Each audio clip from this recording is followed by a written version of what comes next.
രാത്രി 2:30 മണിക്ക് സുഫിയാൻ ഭയങ്കര ഹാപ്പി ആയിട്ട് താഴത്തെ ഒരാളെ മീറ്റ് ചെയ്യാൻ പോയിട്ടുണ്ടേ. മീറ്റ് ചെയ്യുന്നത് വേറെ ആരല്ല, ആളുടെ കസിനാണ്. അപ്പം എന്താ ഇത്ര ഹാപ്പി എന്ന് ഞാൻ കാണിച്ചു തരാം. ടടാ, ഈ പാഴ്സലിന് വേണ്ടിയിട്ടാണ് ആൾ ഓടിച്ചാടി പോയിട്ടുണ്ടായിരുന്നത്. എന്തിനാണെന്നറിയില്ല, എല്ലാ പാക്കറ്റിലും സെപ്പറേറ്റ് സുഫിയാന് ലാബിൽ ചെയ്തിട്ടാണ് കിട്ടിയിട്ടുണ്ടായിരുന്നത്. ഇത് ആളുടെ ഉമ്മാൻ്റെ ഏട്ടത്തിൽ കൊടുത്തയച്ച പാഴ്സലാണ്.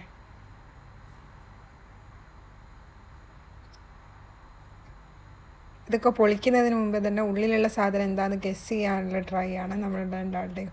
നമുക്കിതെന്താണെന്ന് ഒരു ഐഡിയ ഇല്ല. ആൾ കൊടുത്തയച്ചിട്ടുണ്ടെന്ന് പറയാമെന്നല്ലാണ്ട് എന്താ ഐറ്റംസ് പറഞ്ഞിട്ടുണ്ടായിരുന്നില്ല. എല്ലാം ചെറിയ ചെറിയ സ്മോൾ പാക്കറ്റ്സ് മാത്രമേ ഉണ്ടായിട്ടുള്ളൂ, നമുക്ക് 2 പേർക്ക് കഴിക്കാൻ മാത്രം. ഇതിന് നിങ്ങളെ നാട്ടിൽ എന്താ പറയുക? നമ്മൾ പറയുക കോഴിയട. ഇത് എരിവിലും ഉണ്ടാക്കും, അതുപോലെ തന്നെ മധുരത്തിലുണ്ടാക്കും. ഇപ്പം എൻ്റെ കയ്യിലുള്ളത് മധുരത്തിലുള്ള കോഴിയടയാണ്. ഇതിൻ്റെ പേര് എനിക്ക് കറക്റ്റ് അറിയില്ല. തരിപ്പെട്ടിയപ്പം എന്നൊക്കെ പറയുന്നത് കേട്ടിട്ടുണ്ട്. ഇതാണ് നമ്മുടെ മെയിൻ താരം. നാട്ടിൽ നിന്ന് ഇവിടത്തേക്ക് കല്ലുമ്മക്കായ് കൊണ്ടുവരാമെന്ന് പറയുന്നത് അതൊരു ചടങ്ങ് തന്നെയാണ്.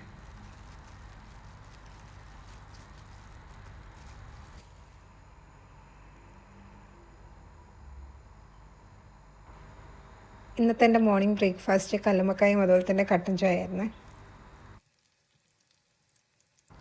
ഈ വലിയ കല്ലുമ്മക്കായ് നിറച്ചതിനെക്കാട്ടിയും കൂടുതൽ ഫ്ലേവർ എനിക്ക് തോന്നിയിട്ടുള്ളത് ചെറിയ കല്ലുമ്മക്കായ് നിറച്ചതാണ്. എനിക്കത് ഏറ്റവും കൂടുതൽ ഇഷ്ടം. ഇത് അതുപോലെ തന്നെ ചെറിയ കല്ലുമ്മക്കായായിരുന്നു. ഇത് കൂടാതെ തന്നെ അതിലുണ്ടായിരുന്നതാണ് അരിയോ റോട്ടിയും ബീഫും. സുഫിയാൻ്റെ നാട്ടിൽ ഇതിന് ടയർ പത്തിരി എന്നാണ് പറയുന്നുണ്ടായിരുന്നത്. അപ്പോൾ ഇന്നത്തെ വ്ലോഗ് അത്രയേ ഉള്ളൂ. ബൈ.